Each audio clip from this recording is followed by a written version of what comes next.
We've been talking this semester about good writing being predicated upon answering the question, who is doing what? If we can make clear connections between who is doing what, then our writing is going to be clear. It's going to be conducive to our audience to understanding what we're trying to get across. And one of the big enemies of clarity is the dangling and misplaced modifiers. And so let's take a look at what that means. The rule says that the phrases that modify must appear next to the word or words that they modify. Now, what are modifiers? They are words that tell more information or change the meaning of something that comes immediately after or before, depending on the situation. But let's take a look at some samples of problematic modifier situations. So in this example here, Elliot saw several different kinds of sheep motoring across England. Now it looks to me like the sheep are motoring across England. So in this case, our modifier is motoring across England, and we want to put that group of words next to the noun that it modifies. And in the corrected version, we have motoring across England. Elliot saw several different kinds of sheep. So in this case, we have Elliot motoring across England rather than, well, if we go up here and put motoring across England next to the sheep, now we've got sheep motoring across England, and that might be pretty comical, but it's not likely to happen. Let's take a look at another example, probably something that you're more likely to see. While delivering a pizza, a cat ran out in front of my car. Now, this is what we call a dangling modifier. The first examples we saw were misplaced modifiers, which means the modifier was just sort of not in the right place, and therefore it sort of stuck to the thing that, or something other than what you wanted to modify. In this case, it's a dangling modifier because the thing that ideally would be modified in the sentence isn't even in the sentence. So modifiers are a lot like magnets. They're going to stick to the next, usually a noun that they come across. And in this case, while delivering a pizza, a cat ran out in front of my car. Well, this looks like the cat's delivering the pizza, right? And actually, literally, that is what's going on. The cat is delivering the pizza. And this kind of sounds funny at this point, and misplaced modifiers, dangling modifiers can be kind of funny. But they're not funny if you are writing them in something legal, in a contract, in a police report, something like that, where the meaning just does not come across legally, and we can't really make the sentence say what we want it to say. So the corrected version, while I was delivering a pizza, a cat ran in front of my car. So we've inserted the I in this sentence because it's sort of the missing element from here. While delivering a pizza, and then we don't really say who's delivering the pizza. And again, this is that who is doing what scenario. And in this case, we've got a cat delivering a pizza. Now, again, like with most other situations like this, you would get away with this in casual conversation, but in formal writing, it can become a real problem.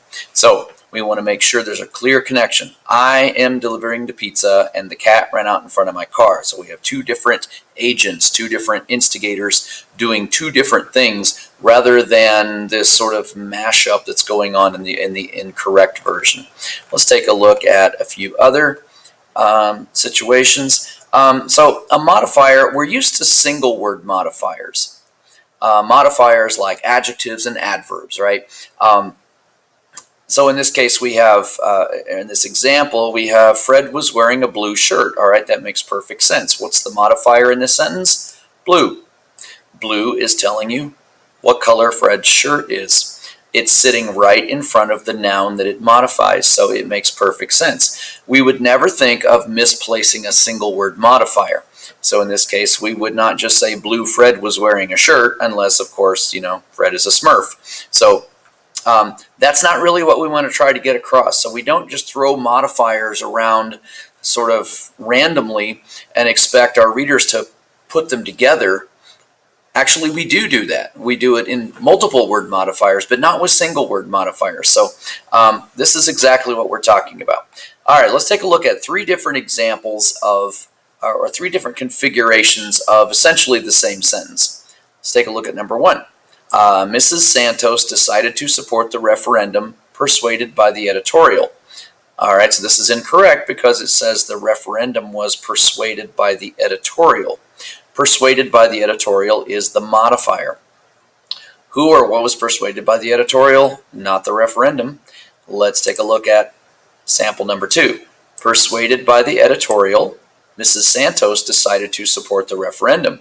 Okay, this one's correct because Mrs. Santos is the person who is persuaded by the editorial. We have another correct version with number 3. Mrs. Santos, persuaded by the editorial, decided to support the referendum. So again, the modifier is sitting right next to the thing or the person who is being modified. So we have some choices. Let's move along here and look at some other examples.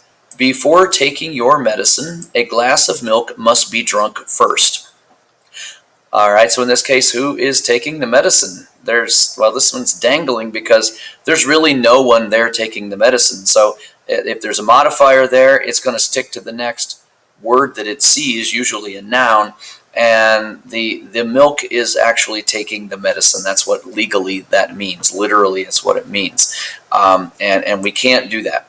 So we need to put a person in there taking that medicine. Now, a lot of times the modifier problem happens when people are trying to not use the generic you in their writing, so they just take the person out completely, and then we're left with a misplaced modifier. We also have another thing that happens with dangling modifiers, and that is passive voice. If you take the passive voice out of your writing, or at least the excessive passive voice out of your writing, you're going to be a whole lot less likely to commit the misplaced modifier, because if there's information missing with passive voice, which there often is, there's also going to be information missing with the modifier situation. So they sort of feed on each other. So get rid of the passive voice and you're a whole lot less likely to create the misplaced modifier. All right, so let's take a look then at number 5. Being the new kid in class, a lot of curiosity was raised over Ned's arrival. All right, the question is, who was the new kid in class? Well, I guess if we look and dig deeply and think about it, it's probably Ned, right? But you know what? Ned's not even a noun in this sentence. Ned is an adjective modifying the word arrival. So being the new kid in class can't modify an adjective. It wouldn't make any sense. So who is the new kid in class? Well, a lot of curiosity is a new kid, and that doesn't make any sense at all. Oh, and by the way, was raised over Ned's arrival. Guess what? Passive voice. This is part of the reason why we don't want to use passive voice in our writing. All right, number 6, reading the book from cover to cover. It took only 2.5 hours. All right, again, we've got nobody reading the book. Reading the book from cover to cover, well, what's the next noun? Okay, it. And usually, especially if you've got an introductory element, whatever comes after that comma has to be the thing that this phrase is modifying. So it is reading the book from cover to cover. It doesn't make sense. Now you might be thinking, oh, well, everybody knows what we mean. And that's a mistake that a lot of people make. And it's an assumption.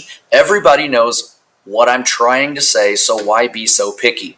Again, that's because we don't have to be so picky in casual conversation, because with casual conversation, we have our audience right in front of us. We have an immediate instant feedback kind of a situation. So if there's any confusion, your audience can always say, hey, wait a minute, are you talking about this one or this one? Would you clarify what you mean to say? You do not have that luxury when you're writing. So this is why we have to be so particular about the way we use language in writing, especially in formal writing. All right, let's take a look at a couple of other examples. By living away from home, the boys learned how to be independent. All right, who was living away from home? The boys. And there they are. This is correct. By living away from home, comma, the boys learned how to be independent. That makes perfect sense. Let's take a look at number 8. By living away from home, I have learned the value of money. All right, now we still have a correct version, because who's living away from home? I am, and I is the noun that comes right after the comma. Let's take a look at maybe one that does not have such clear meaning. By living away from home, the value of money was learned by the boys. Now we've got a problem. So who's living away from home? The boys, but look, they're way down there at the end of the sentence. The modifier is over here, and you've got a bunch of words in the middle that are actually going to create a problem with the meaning. So by living away from home, well, the value cannot live away from home. But that's literally what that sentence says, and those are the kinds of constructions you want to avoid. All right, so let's take a look at a few here that do not have the answers given. Number 10, being the heaviest man on the team, it was a good thing Crawford was ready for the contest. Well, let's take a look at that one. Being the heaviest man on the team, you have to ask, who is the heaviest man on the team? Oh, well, everybody knows it's Crawford, right? There he is. There's the modifier. There's the thing being modified. Oops, but there's some other stuff here in the middle. It's kind of like an interception in football. You know, the meaning becomes intercepted by this noun right here. Being the heaviest man on the team, it. So now it is the heaviest man on the team, not Crawford, and we don't want to create constructions like this. Again, casual conversation. You might hear a sentence like this in casual conversation, and it would not create a problem. To wax a car, the weather must be not too hot or too cold. Well, okay, in casual conversations, we know what this means. But in writing, who's waxing the car? The weather. The weather cannot wax the car. So we've got to be careful about those. Number 12, taking turns at the pump. The three of us managed to keep the water flowing. All right, who's taking turns at the pump?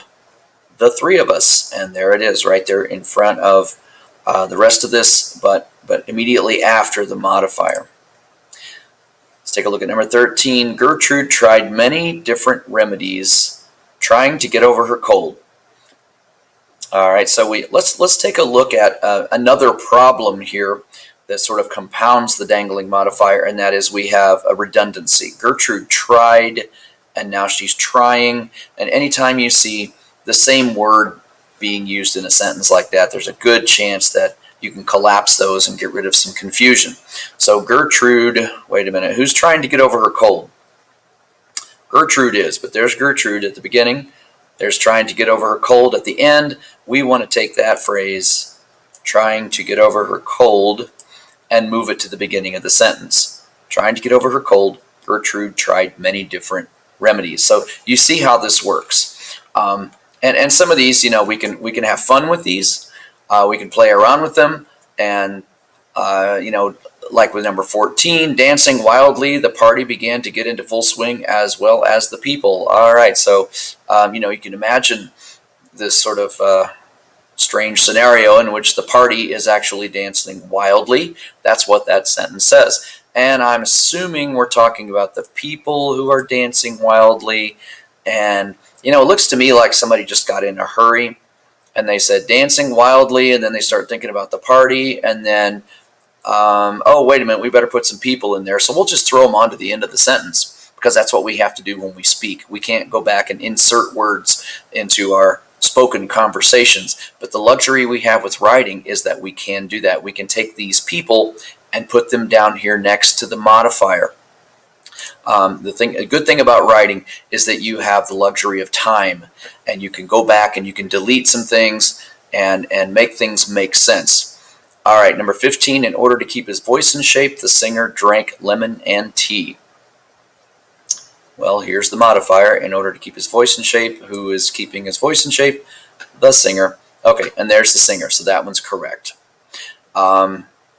Let's take a look then at